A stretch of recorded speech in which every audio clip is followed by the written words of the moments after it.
Welcome back, Real Chip TV, the weekly Chirp. We're breaking down the fourth preseason game, Tebowmania. Tebowmania. Yep. But before we dive into that, the big story really right now is Tom Brady winning his court case. How about that? I don't like the ultimate message of the entire thing. I don't like the whole cheating thing. You know, we were talking about that during the game. But I do like the fact that the Dallas Cowboys have to play them week 5. It's the fourth game for the Patriots. So he would have missed that game, and I think it's works out perfect. Very selfish of us as Eagles fans, but I do love it. Yeah. I do like it for that reason. But the thing that bugs me is what example are we setting for our kids here? You can cheat, you can deny until you can pretty much just keep putting off the problem, and then it just goes away. Like you can just. I just think that that's just such the principle of it is what bugs me. It's just whether I mean they blew the Colts out of that game, but come on, you can't. It's like it's cheating's okay. That's what we're saying. It's okay if you're cheating, and you know what? If you get caught, that's fine too. Yeah. And you shouldn't cheat anyway. But come on, the whole thing smells. Yeah, and it's a Patriot because they're always in making headlines for the wrong reasons. So I just think it's bad for. What example are we setting? I don't know. I just don't like it from that aspect. Look, they were playing the Eagles, and I thought we weren't going to play Tom Brady, and then that suspension got taken away. We'd be talking about this. The whole episode would be about this problem. Exactly. But Tebowmania tonight, first Chirp. Tim Tebow versus Matt Barkley. I mean, he didn't even make it look like it was a Ronda Rousey fight, a Ronda Rousey fight, as you would say. And man, what did you like from Tebow tonight? Looked accurate with the ball. I mean, most of the throws were on the money, especially the touchdown to Rasheed Bailey. That was a great throw. Had the defender looking, silly. He was turned around and ball got there. He made a couple other good throws and a couple runs too. It's just a shame that he couldn't have gotten back on the field and tried to win the game. He had that helmet on. He was like that senior on your varsity team that really wants to get in the game. That he's like a fringe player, but just couldn't get him back in the game. It wasn't the right time for him. It's unfortunate, but. Barkley stunk the joint up, and he did. He's not gonna make this football team. That would be my prediction. Unless Tebow was already being talked about as a lock to make the roster, or a very high chance of making the roster last week. The report came out, so I think this only further proved that. Unless they pull a surprise thing, you never know with Chip Kelly. And you do never know with Chip Kelly, but he seems like he's been pulling for Tim Tebow. Timothy, he calls him Timothy. Timmy. So I think he's pulling for. Yeah, I think he's pulling for him, and I think that they're not. I don't think they're going to keep just two quarterbacks, and that would be a surprise. But a couple teams did just keep 2 quarterbacks last year, so it's possible. But I think Bradford's question. There's still a question about Bradford, and I think you have to just keep 3. You just have to. Absolutely. No, I like the fact that Tim Tebow is probably going to make this team. I think he's got that clutch, thing that you just don't see from Barkley. I mean, Barkley might be a little more accurate when he's on. It wasn't on at all tonight, but that's something that I'd rather have a guy that you can rally around, get fired up, than just if you're down to your third stringer. You're screwed anyway. Yeah, and that's putting it nicely. and it's Tebow. I mean, you're looking at more excitement. You're looking at more of a rallying type, like you said. So, I think it's a good choice. Honestly, ultimately, I think it's the right choice. Yeah, no, I agree. But our other backups, second string corners. This guy during the game is like, well, we got a bunch of Bradley Fletchers out there. That's what he said. Second string, a bunch of Bradley Fletchers out there on the field, and the backups were not as impressive they had been the first 3 preseason games. What do you think happened? I couldn't even tell you, honestly. Eric Rowe was looking lost out there. I mean, you've seen, but the thing is, you've seen in other games the guys getting beat. And when you have to start and play a whole game, it's a lot different. And it looked like they were a couple, a year or 2 away from being players that you can rely on. So I'm glad we have Nolan Carroll and Byron Maxwell and those guys, and we don't have to see, it's funny saying a bunch of Bradley Fletchers, but they're not the starters, which is the difference. That's true, yeah. That's the biggest difference. So we'll see. I mean, we'll see Eric Rowe develop. And it looked like someone else there. It looked like Mike Rowe, like that show Dirty Jobs where he just steps in. Looks like someone else was in his jersey tonight trying to do his job. He looked lost out there, but he really did. Growing pains, I guess. Yes, so pains. those guys aren't starters. So if everyone stays healthy, We'll see what happens. And Eric Rowe looked good in other games. You know, he's had his ups and downs. It's been a roller coaster of a preseason for him, for sure. He's had some plays and yeah. And then also the offensive and defensive line did not look too promising either. I mean, it's bringing in to our third Chirp right now. Same deal. Guys are backups. They probably won't make this football team, most of them. But you hope for a little better of a fight, and I don't think you saw much of a fight. I thought Bo Allen played pretty well.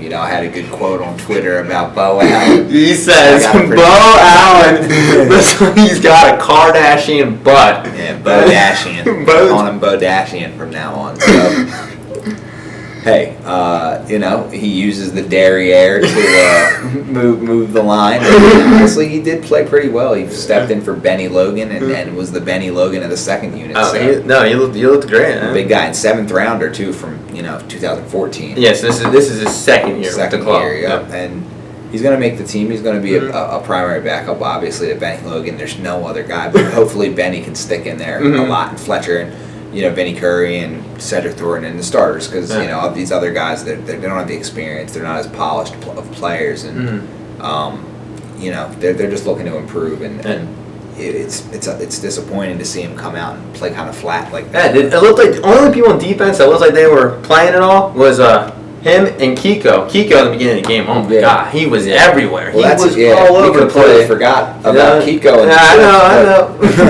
Let's bring him up right now. Yeah, I mean, he missed a coverage or so here and there. I know there was one that he missed, but he played with a lot of energy and looked like he wanted to stick his nose in there and didn't take it lightly. And I mean, obviously the defense didn't play that great, but he stood out. Like just sore, running around, just breaking everything up. I mean, I thought he looked awesome, and I think Chip saw him up for their first drive. He was like, "Yep, he's good. I like that guy. I like that guy." Exactly. So, on out. But yeah, I thought the defense just didn't look like they wanted to be there. Not even Ed Reynolds. Nah, Ed Reynolds had that big hot showtime. Game, yeah. Showtime. That's my boy Rasheed Bailey. I liked how Rasheed Bailey played, and Freddie Martino. Mm-hmm. Oh my God, that catch! Yeah, that catch and the jump pass by Tim Tebow. That was awesome. A couple backups played well, but mostly the offensive line and defensive line were shaky up and down, and the secondary was a little shaky. But I liked what I saw from Rasheed Bailey. Showtime Sheed. Del Val product. Showtime Sheed. Roxborough's own. We're in Manioc right now. Roxborough's like our sister. So you can run there and get a hoagie right now. Yeah, exactly.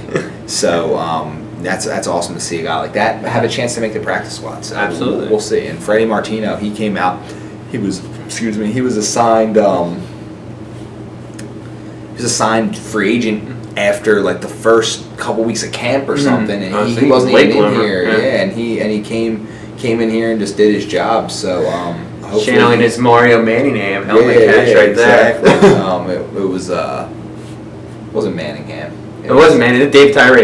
David Tyree. I think you know what? I think those jabronis on TV said Mario Manningham, and that's why that confused me. I knew it was David Tyree. See, you know what? You gotta trust your gut. So let's roll the chip tips right there. All right. Chip tips. Okay. First one. Who's your favorite player that is probably not going to make this team? I like that one. That's good. Does practice squad count or just complete? It can be practice squad.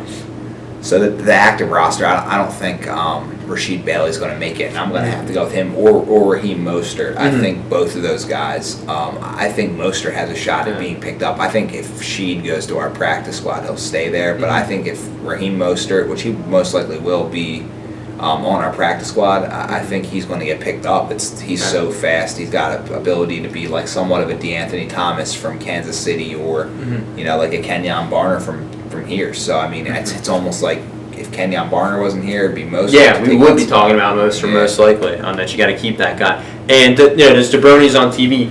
What they explained though, which they did do a good job of, and this kudos to them. They explained the practice squad, during the game tonight, that if you get put on the practice squad, you got a clear waiver, so any team can pick you up. So even if we do say we put Bailey on the practice squad, someone else could just be like, I like that guy, he's gone. So and you can also sign a player off of someone's practice squad. So even if they clear waivers, he makes it to the practice squad, and the next week a running back goes down, or a kick returner or somebody just takes interest in him and they want to sign him off the squad, practice squad, then that can happen too. So there's going to be guys getting jobs. Absolutely. No, I think it's going to suck. We're gonna lose some guys that we like to watch during this preseason. So it should be interesting to see how it shakes out. Next question, going to Monday Night Football. Who's the player of the game for the Monday Night Football game in Atlanta? Ooh, good question there. I'm going to go with the easy answer and say Sam Bradford. Bradford showcase. Yeah. Slinging Yosemite Sam Bradford is going off. What's his line? Nice completion percentage, like a 27 completions. That's a lot, but Drop back 27. I'm going to say 27 of 40, which is a really, really good. Yeah. I think that's a really. I mean, I can't do the math off the top of my head. Maybe he'll throw a little more than he intends to throw, but I think they're just going to pile it on, and I think he goes for a nice 300 yards and 3 touchdowns. Okay, all right. Just a standard player of the game. That's like a 66% completion percentage. Yeah, I was doing Rain Man while you were thinking about that. I'm like, numbers are going. I took longer to think number 3 and the number 300 than you did. The percentage. So. Yes. All right. Last chip tip. On sports radio today, they were talking about this. Very interesting. If you could, would you trade Sam Bradford for Marcus Mariota straight up? Absolutely not. I just didn't even think I would do it before the offseason started, right when we traded for Bradford.